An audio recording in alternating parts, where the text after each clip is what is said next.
Dahil wala akong magawa sa bahay, ay napasama na lang ako sa aking nanay. Uy, hirap talaga ako sa pagtagalog.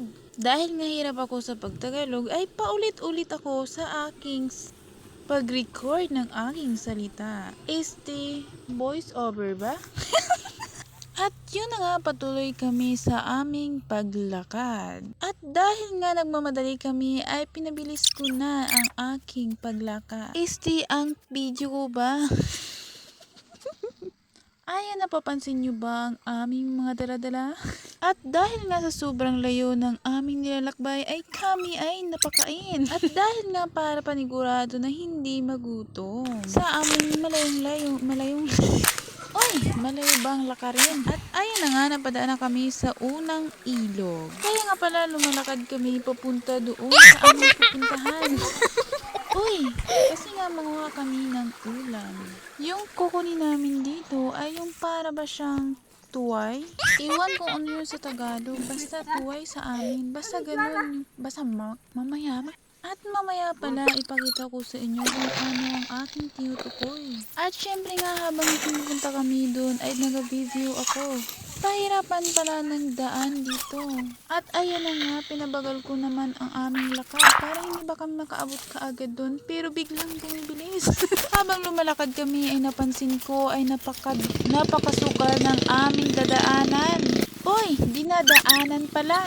At hito na kami, nakarating na kami sa aming pinapatutunguhan. Patutunguhan pala.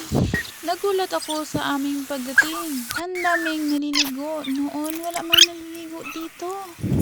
At yan nga, nagpatuloy kami ng aming paglalakad at ayan.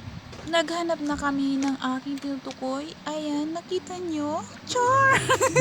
Ayan nga pala ang tinutukoy ko kanina. Yan ang hinahanap namin. Kaso nga nabigo kami kay kunti na lang ang aming nakikita. Noon, ang dami-dami. Isang halukay mo lang, ang dami na, milyon-milyon. Nagtataka nga kami habang naghalukay. Siguro naiya na sila sa mga tao na naliligo dito.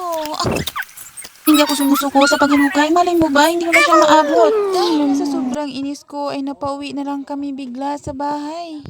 Dahil konti lang ang aming nakuha. At ayun nga, tumitingin-tingin ako dito sa aking kalabasa. At sa wakas nga may nakita akong bunga.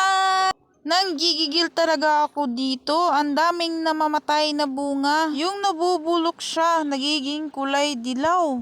Uy, ang dami niya nang nasayang na bunga. Hindi ko alam kung ano dapat kong gawin dito. Sabi ko nga baka ang dahilan yung nagagalaw siya kasi nga laging tinitingnan ng nanay kong masipag.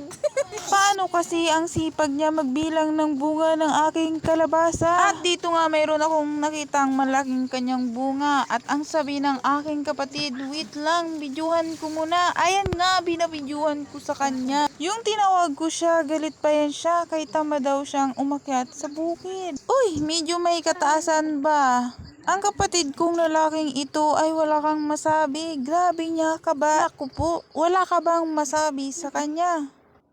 Ito na nga ay kakain na kami ng aming ulam. Medyo napareklamo ako dito. Sabi ko, gataan nila. At ang sabi naman ng aking kapatid na babae, bakit may niyog ka ba?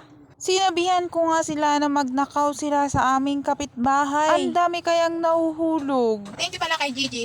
Ay, G. Moreno. Hi, G. Moreno. Thank you sa pag-ano. Subscribe. Follow. And follow. Sana bawat post ko ay mag-like ka.